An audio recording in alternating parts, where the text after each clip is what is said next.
अर्जुन श्री कृष्ण से पूछते हैं कि हे केशव, समाधि में स्थित परमात्मा को प्राप्त हुए स्थिर बुद्धि पुरुष का क्या लक्षण है। वह स्थिर बुद्धि पुरुष कैसे बोलता है, कैसे बैठता है और कैसे चलता है। श्री भगवान बोले कि हे अर्जुन, जिस काल में यह पुरुष मन में स्थित संपूर्ण कामनाओं को भली भांति त्याग देता है और आत्मा से आत्मा में ही संतुष्ट रहता है, उस काल में वह स्थित प्रज्ञ कहा जाता है। दुखों की प्राप्ति होने पर जिसके मन में उद्वेग नहीं होता, सुखों की प्राप्ति में जो सर्वथा निसप्रिय है तथा जिसके राग, भय और क्रोध नष्ट हो गए हैं, ऐसा मुनि स्थिर बुद्धि कहा जाता है।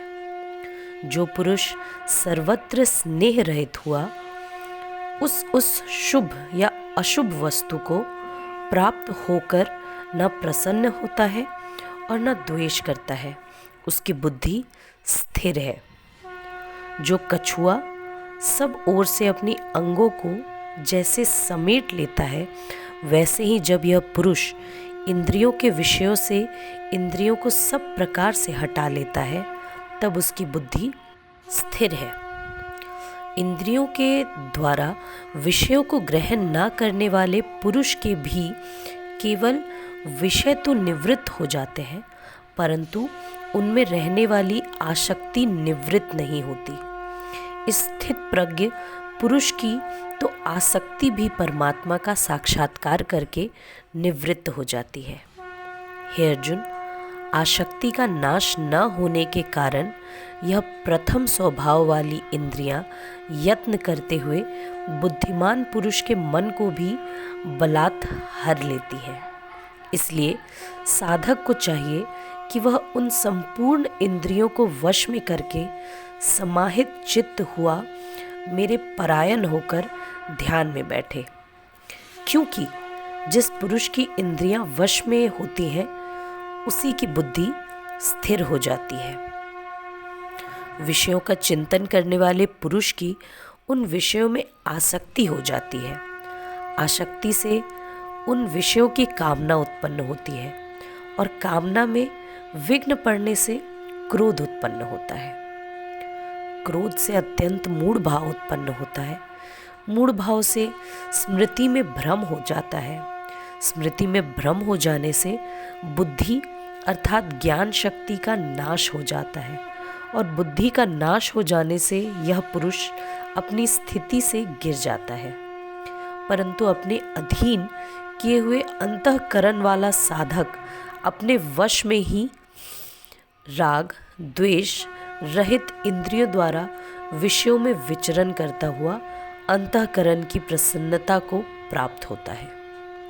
अंतःकरण की प्रसन्नता होने पर इसके संपूर्ण दुखों का अभाव हो जाता है और उस प्रसन्न चित्त वाले कर्मयोगी की बुद्धि शीघ्र ही सब ओर से हटकर एक परमात्मा में ही भली भांति स्थित हो जाती है। न जीते हुए मन और इंद्रियों वाले पुरुष में निश्चयात्मिका बुद्धि नहीं होती और उस आयुक्त मनुष्य के अंतःकरण में भावना भी नहीं होती तथा भावनाहीन मनुष्य को शांति नहीं मिलती और शांति रहित मनुष्य को सुख कैसे मिल सकता है। क्योंकि जैसे जल में चलने वाली नाव को वायु हर लेती है, वैसे ही विषयों में विचरती हुई इंद्रियों में से मन जिस इंद्रिय के साथ रहता है, वह एक ही इंद्रिय इस आयुक्त पुरुष की बुद्धि को हर लेती है। इसलिए हे महाबाहो, जिस पुरुष की इंद्रियां इंद्रियों के विषयों से सब प्रकार निग्रह की हुई है, उसी की बुद्धि स्थिर है। संपूर्ण प्राणियों के लिए जो रात्रि के समान है, उस नित्य ज्ञान स्वरूप परमानंद की प्राप्ति में स्थित प्रज्ञ योगी जागता है और जिस नाशवान सांसारिक सुख की प्राप्ति में सब प्राणी जागते हैं, परमात्मा के तत्व को जानने वाले मुनि के लिए वह रात्रि के समान है।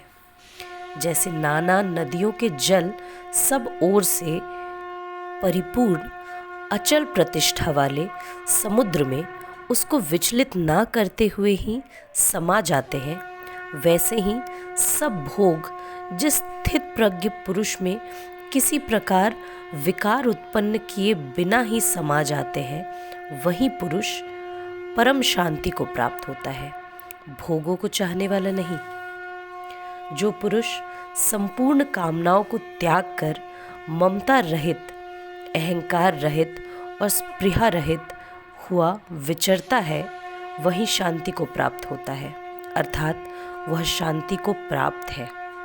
हे अर्जुन, यह ब्रह्म को प्राप्त हुए पुरुष की स्थिति है। इसको प्राप्त होकर योगी कभी मोहित नहीं होता और अंतकाल में भी इस ब्राह्मी स्थिति में स्थित होकर ब्रह्मानंद को प्राप्त हो जाता है।